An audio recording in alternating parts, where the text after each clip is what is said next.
Hi, everyone. Today we will be interviewing Ben from the Good Chocolate Company, and we'll be talking a little bit about his founding story and discussing the collaboration that we'll be doing with Tastermonial and the Good Chocolate Company. So, hi, Ben. Nice to see you. Hi, Kavin. Nice to be with you here. Thanks for having me.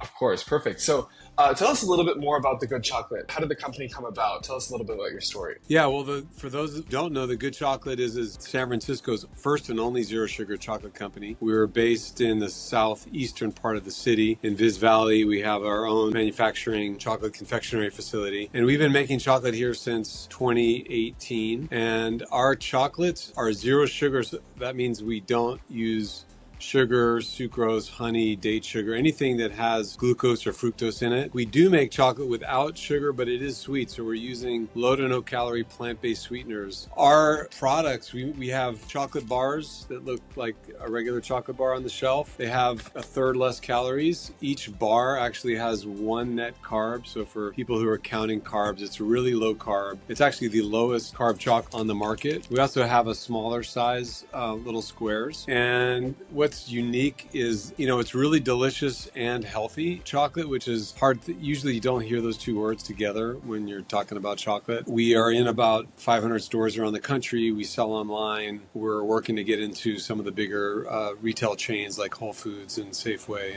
and kind of go step by step. So that's kind of where we are today as the Good Chocolate. We started the Good Chocolate basically because I was facing a problem with consuming too much sugar, and I discovered how sugar is really in everything. Like 80% of food in supermarket has added sugar, even things we don't think would have sugar, like bread. And I mean, if you look, some of your favorite yogurts, are going to be like maybe a third sugar. I personally was drinking too much sugar with my coffee. I noticed it because it was causing gum pain and cavities and weight gain. And I went to my dentist. I'm like, why am I having all this weird gum pain? And he asked me the first two questions were, are you drinking coffee? Yes. Are you putting sugar in it? Yes. So like, guilty as charged. He said, well, you got to stop one or the other because, it eats away at your enamel. Coffee's acidic and sugar fuels cavities and gum disease. And my response was like, there was got to be like a plan B, because I don't know about you guys. I mean, I'm sitting here, it's like 4 p.m. This is, if you can see through my green screen, this is like my cup of coffee from like 12, and it's sweet. I like nursing like a good coffee that's sweet. I just nurse it for 4 or 5 hours, and I didn't want to give that up. So I looked around for other sugar alternatives. And as I was doing that, I also understood how serious a problem sugar is for like a lot, or maybe even most of the population. I mean, 20% of the country is diabetic. That's because we've been eating too much sugar and the body can't process it. And half the world population self-identifies as being like heavily overweight or obese. We're doing too much sitting and too much eating and not enough doing things or having a healthy diet. It's really hard, and it's hard to do when you go back to the supermarket and 80% of things have sugar in it. So I felt like, we're kind of in a doom loop, and I wanted to give, as far as sugar and diet goes, so personally I was trying to get off of sugar. I found a couple of substitutes that worked for me in my coffee. We used erythritol and mesquite powder and stevia to sweeten our chocolate. I tested like 15 different things personally, and found that those really work the best. They're low calorie to no calorie. They're very low to no glycemic index sweeteners, and they're all plant-based. And all of our sweeteners, in fact, all of our ingredients in our chocolate are organic. So those were the things that were just important to me personally before chocolate even entered the picture. Once I found the sweeteners that worked for me in coffee, I went back to my dentist, and he was cleaning my teeth. And this is sort of the light bulb moment for the Good Chocolate. And he's like cleaning my teeth, and he goes, oh my God. And my dentist has like one tone, so he could be telling you a joke, or he could be telling you to get out of the dentist office because there's a fire in the back. He's going to do the same tone. And I was really concerned because he said, oh my God. I'm like, what did I do? I've been using all these non-sugar sweeteners. Have I created a new problem? And I said, what's wrong? And he was like, no, this is the cleanest adult mouth I've ever seen. As we got to talking, and he understood I got off sugar. I've been using other plant-based sweeteners like erythritol. And he said, yeah, you must not have any sugar, sucrose, glucose buildup. The light bulb went on. I'm like, I just got off sugar like for 6 months, and what an amazing outcome. What if I could make a product that people are used to having and like almost need to have sugar with? Sort of like diet soda, nowadays, like everybody's drinking most people drink diet soda, but you always have in the back of your mind, like, are the sweeteners good? It's all artificial. These organic sweeteners, what can we do with them that's people like, where there's a need for it? And to me, like chocolate seemed really interesting because we have a love-hate relationship with chocolate. We love chocolate because it's sweet and it tastes good. It makes us feel great at the end of the day, the beginning, whenever we have it, we feel great, except when you have too much. And I mean, most people are like, oh, I'll have a couple squares and then like half the bar is gone. And then you're like, oh my God, what have I done? And then kind of wake up, rinse, repeat. Chocolate has this kind of love-hate, guilty relationship. And I thought, let's try to make a chocolate that we take the guilt out along with the sugar and see what happens. And, that's how the Good Chocolate was born. We did a lot of experimenting, trying to figure the formula out. And here we are today. That's great. That's great. And it's a really cool product as well. And what I really liked about it was when I was reading the nutrition facts, I noticed that it's kind of high in protein and fiber, which is not something you see in most chocolate bars. So that was also really cool to see. So you mentioned a little bit about eliminating sugar from your diet and the product, creating this product. What was that process like? Because I know that your background is in marketing, right? Is that correct? So how did you come up with before the Good Chocolate, I was in marketing and finance. Right. So how did someone who is in that field, come up with the chocolate? So can you tell us a little bit more about the product development process? Like you said, you tried a bunch of sweeteners. How did you formulate your first iterations of the product? In marketing and branding and design, where I was working before chocolate, we used a process called like design thinking, which is I think a kind of elevated elite word for common sense, trial and error. And so our philosophy in branding and marketing was, let's figure out, if there's a problem, a company's got to grow, needs a new logo, needs a new name. Okay, so let's make a bunch of names. Let's figure out a few that work really well, that we think will work well, and let's test them, and let's see how they do. And then let's go back and take some of our learnings and then redesign, kind of rework based on feedback. So for me, like this was on the side, like making chocolate was like something I was like, okay, I'm going to go. I didn't say, I'm going to go get a lease and buy the equipment and let's start making things. It was more like, I was like terrified, to be honest. Are people going to eat chocolate without sugar? It sounds exciting to me, but will it excite other people? I think there were 3 keys to success in kind of making a product that in a field that I didn't have any expertise in. The first step was just making some initial tests and getting feedback from people who were both knowledgeable and honest. So that's step 1, getting feedback from people you can really trust. Like I would go to friends or family and those aren't really the best people to get feedback from, because sometimes your friends are jealous, sometimes they're really supportive, but they sort of, you get some bias in their feedback. And with family, I'd go show the chocolate to family and they kind of look at me like, what are you doing with your life? Rather than like, this is like a great chocolate bar, right? So I found people in my community, like the coffee shop around the street the coffee shop owner, Mike, has like a great palate and he would taste it and give me feedback. And I'm like, that's a great insight. And I'd go back and make some changes. And the security guard at my gym, pretty good palate, but super honest. I mean, this guy was direct as they come. And I'm like, that is a really good way of seeing that. Let me go work on that. So developing relationships with people who I could trust their feedback was really critical, because I don't have access to focus groups and all that stuff. The second step was basically getting ultimately in front of seeing if people will buy it and trying to do that in a way that was as inexpensive as possible. My first step to getting confidence people will buy it was not to open up an online store. It was not to get on Amazon. It took me like 5 months to get on Amazon, and it cost quite a bit of money to get an online store because you got to get the packaging and you have to get the photos and all that. So I found some festivals like chocolate fairs where we paid a little bit of money. We could set up a table, and then people would go to the fair who I didn't know and who didn't know us. They would get like tickets that they could spend on a limited number of samples around the event. So there was like 100 people sampling. Maybe each person got 50 tickets. Those tickets were a scarce commodity. And if somebody gives you a ticket and they taste it, if they like it, they're going to be like, this is cool. And if they don't like it, they might even tell you like, wow, I'm disappointed because I could have gone to the toffee stand next door, So I went down to this fair with a bunch of product and it was all hand wrapped and everything. And we got amazing feedback. People were like, I can't believe this doesn't have sugar.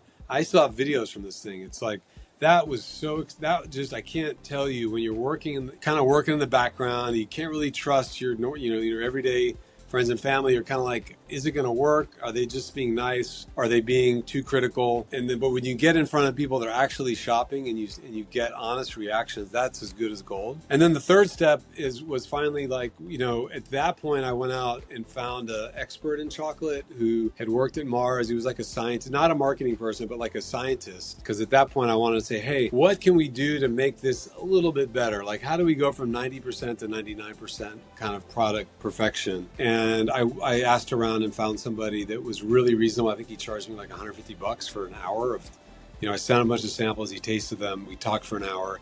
He gave a couple pointers on the manufacturing process.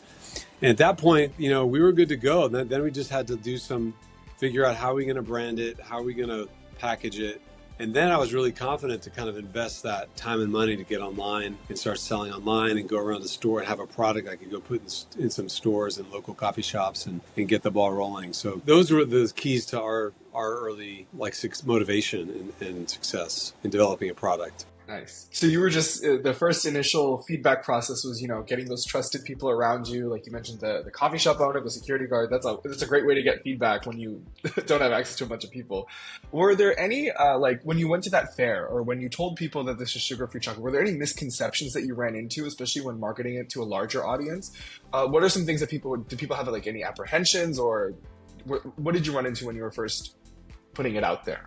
Yeah, well, for sure. Well, this was like, I feel like, when you're making something new and if you're naive like I was, because this was my first startup with a product. Like I've started other like service businesses before, but I never started something that was like actual product. And whenever you're making something new, there's a naivete that I think is like critical to success on the one hand, because if you're not naive and you understand how many obstacles are in front of you, how many challenges, how expensive it is, you might not do it, right? You just be like, why bother? But one of the things that's a way that naivete works well for you. A way that naivete doesn't work well is that you tend to not want to focus. Like I didn't really want to focus on an audience, like a niche. I was like, this chocolate is gonna like Hershey's, look out, man, we're coming for you, Pennsylvania, from California to Pennsylvania, it's only a plane flight. So I would run into people and be like, well, what's wrong with sugar? I love sugar, right? So there's some people that are just totally drinking the Kool-Aid and don't care about their sugar intake. So that's an obstacle. That was a kind of a surprise. I thought, the world is just waiting for like a delicious, lower calorie, lower net carb chocolate. Well, that's not really the case. There's also people who have aversions to different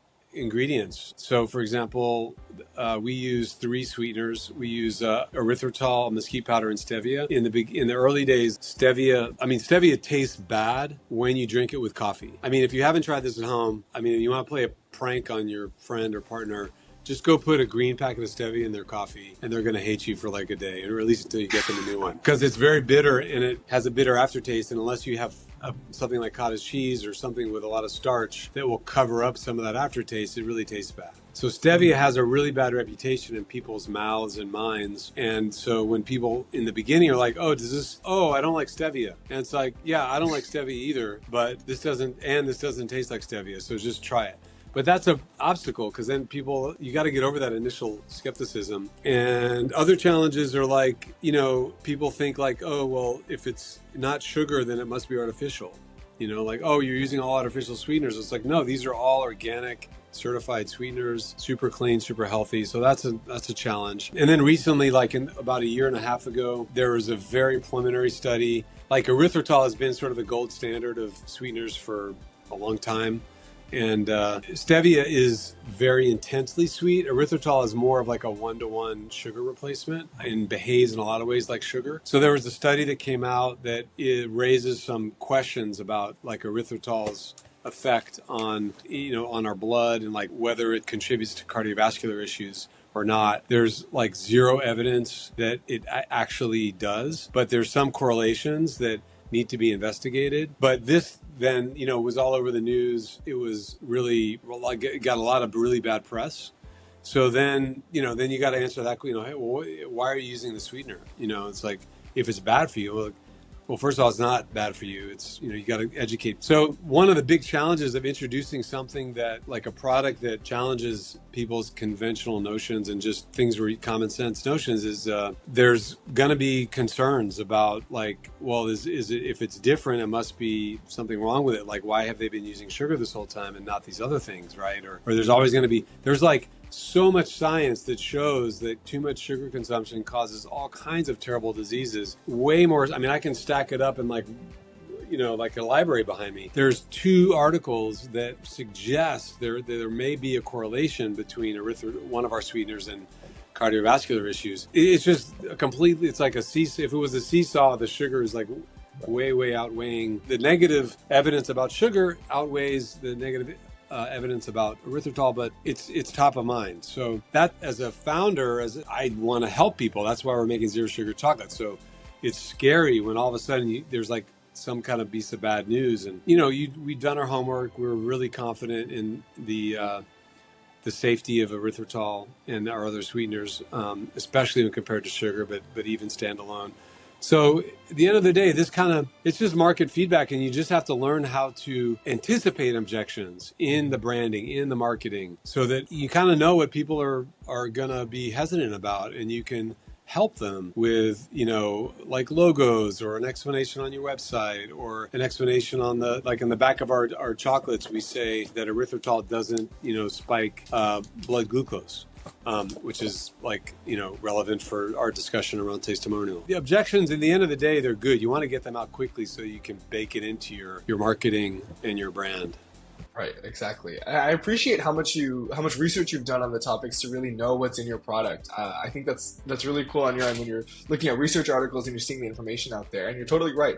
The negatives of sugar definitely outweigh the benefits of the alternatives that you're using in your product. Do you think, like, you've been on, in the market for a number of years now, do you think you've seen a rising shift of consumers seeking out products like yours, especially in the last few years? I think especially once people started to take more, notice of their own health and taking all the information that's out there about nutrition, do you think more people are gravitating towards these kinds of sugar-free products, especially yours? I do. There's obviously like research that shows that sugar-free, less sugar, lower sugar are things that people are that consumers want. In the milk aisle, you see a lot of people want more protein. They want less of the things that are bad, more of the things that are good. Those 2 trends are, I think, here to stay. I'll just say anecdotally, I talked to a lot of our customers, and their stories really inspire me. My story, I've heard it too many times. I talked to one of our customers is in the South. She's a self-proclaimed housewife, and happy and proud of it, but she's incredibly active and motivated around her health and her family's health and her own well-being. So I, asked her about what do you do for self-care? And, besides in addition to diet and stuff like that. So she's out she goes out every morning. She's got a podcast that she's going through. That's like she goes out on an hour and a half walk. Half of that walk, she's listening to a Bible study podcast because she finds that really inspiring and meaningful. And then she's got other podcasts that are all about health and wellness, and that's where she got onto the keto diet. And she tries to stay keto. Her husband doesn't even know what keto means. I think she thinks that he's ignoring her. And she lives in a community where nobody is eating lower sugar, healthier products just in general. There's just very little awareness in her social circles, but she's still every weekend they have friends or family over.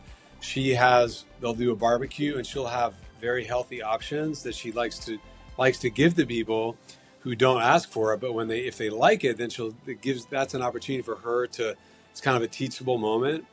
So she is just she's done her homework. She's done her research. She's so, in spite of all the market forces and family forces around her, this is a lifestyle choice that she's made. It's part of a pyramid of wellness, spirituality on the top, and then kind of physical and emotional wellness, in the middle. And she's just radiating this and is just, she's been a customer for a long time.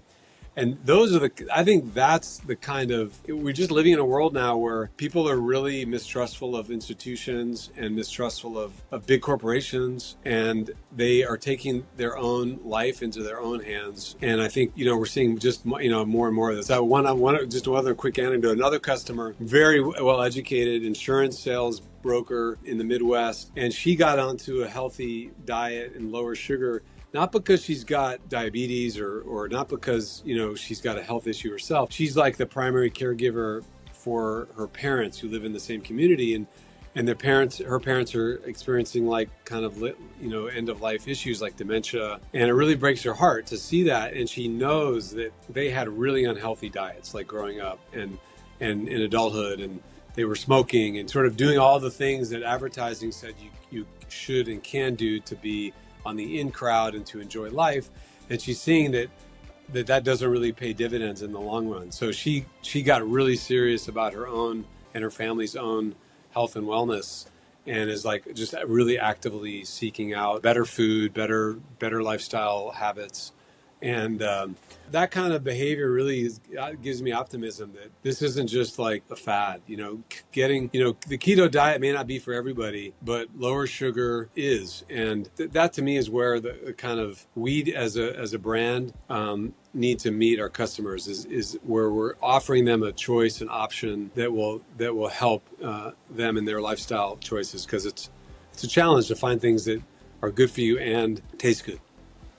Definitely. That's a really cool story, especially, people are taking their own health into their own hands. And I think that's where the whole idea of personalized science comes in. And that's really what we're all about at Tastermonial.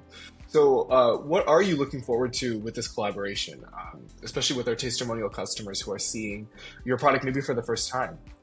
Yeah, what really excites me about what Tastermonial and Bood and the whole team and you all are doing is you're taking knowledge that is all out there for everyone to know, to grab and to know, which is the science behind glucose and what it does to our body, all the bad things it does to our body, and you're giving people and empowering people with that personalized knowledge of what is glucose in its many different forms. What does it do to my body versus your body, and versus some article that I just read on the internet, right? I mean, I can read a lot of things on the internet, even if they're really reputable.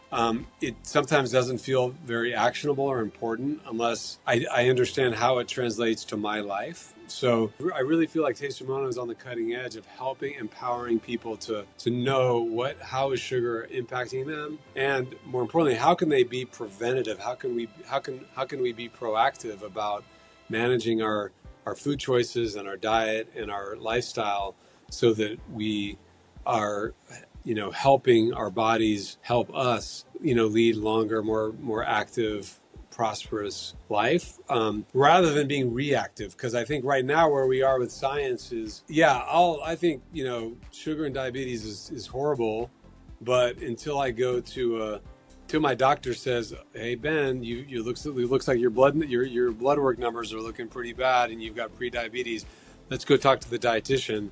Like at that point, it's not too late, but it's pretty late, and I'm going to be feeling a lot of regret and frustration. So I think that Tastermonial has an amazing tool, an amazing community of really proactive, healthy lifestyle folks that want to take this ability, this like knowledge of how food impacts our blood sugar and make it really actionable for our life. So that's what I'm excited about. How do we help our customers, how your customers personalize their knowledge and their know-how, and give them products that they can really feel confident about, right? And, I'd love to give, we're going to be in a place in 20 years where everybody has on their phone, because of their watch, glucose monitoring. So it's like, I'm going to give you a gift and be like, hey, here's some good chocolate for the holidays. This is not going to spike your blood sugar. Just check it out tonight and send me a screenshot. You're going to be like, yeah, no, for that, I can't wait to try it, right? So this is going to become part of our way of interacting with our food and our bodies and each other. And I think Tastermonial is way on the cutting edge of this. So we were really excited to collaborate.